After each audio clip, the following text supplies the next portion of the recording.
Practicing with a metronome is really hard. Everybody hates it. I get that. Sorry to barge in like this, but I got to tell you, this is how it works. When you're practicing your scales or you're practicing a tune, you're by yourself, you don't want a metronome clicking in the background because you want to flow, and that's great. You should spend time flowing. But you should also cordon off a certain amount of your time during your practice regimen every day you spend on stuff that you don't understand yet or stuff that's hard for you. Then leave some time for the stuff you already know. Improve that by adhering to some practice in time or with a friend.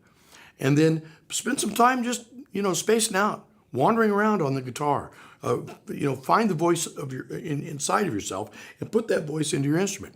Here's how you practice with a metronome, though. There's a metronome, natural metronome out there. There's noise around you that's all rhythmic. We talk about that in the book, and there's a lecture about audio synchronicity. But right now I'm going to tell a lot of you guys, this is important. When you're practicing your scales, after you get pretty good at them, you start getting pretty cocky, you don't pay attention, you're out of gauge. Be mindful of your practice.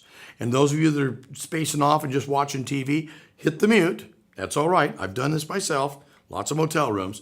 Hit the mute and watch the edits. The edits are always in 60, it's all based in 60 seconds. TDs in audio, in video, especially ESPN, all the sports stuff, those edits are going to be happening on half seconds, which would give you a 1 and 2 and 3. That's if you counted every edit at eighth notes, that's 120 beats a minute.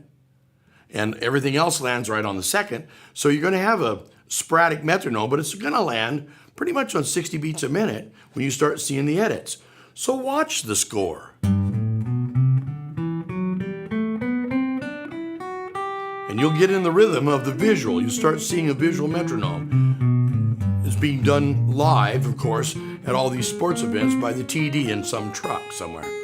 But it gives you something to engage with, and you'll get used to what 60 seconds a minute is. 60 beats a minute, and 120 beats a minute. And you'll still have a metronome, though it's not clicking, it's visual. And here's 120 beats a minute.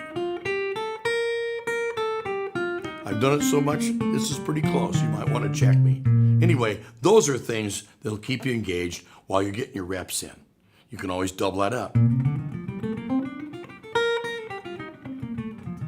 When you're looking at that ESPN stuff or you're watching something on the TV, just hit it, shut the mute, hit the mute, shut that sucker off and practice. You can get the score while you're practicing. I really suggest you spend time without anything on and just loving the guitar, but you got to spend time with all of this. You need to put in the time in the practice, so that's an easy way to do it. Continue to practice. Enjoy yourself. Embrace the struggle. And I'll be back to bug you later.